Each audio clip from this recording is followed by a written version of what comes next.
யார் இந்த எம்கே ஃபைசி?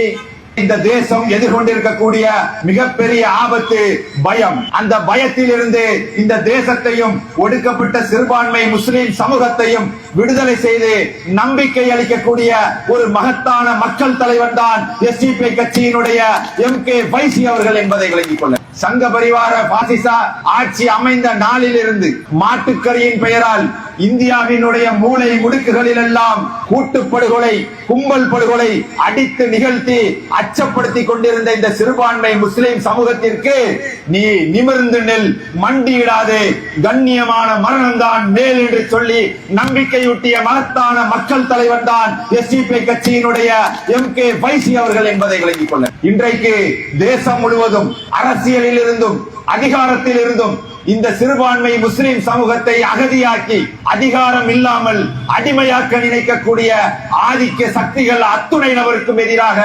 அதிகாரம் பெறுவதுதான் அடிமைத்தனத்தில் இருந்து விடுதலைக்கான வழி என்று சொல்லி இந்தியா முழுவதும் இருக்கக்கூடிய ஒடுக்கப்பட்ட மக்களை தட்டி எழுப்பிய மகத்தான தலைவர் எங்கள் தலைவர் எம்கே ஃபைசி என்பதை நாம் மறந்துவிடக்கூடாது. இந்த அமித்ஷாவினுடைய பாஜகவினுடைய அடியாட்களுக்கும் கும்பல்களுக்கும் நான் இங்கே சொல்லிக் கொள்வதெல்லாம், இந்த தலைவர்களை சிறைப்படுத்துவதன் மூலம் இந்தியாவில் ஏற்படக்கூடிய மகத்தான புரட்சியை உங்களால் ஒருபோதும் தடுத்து நிறுத்திவிட முடியாது.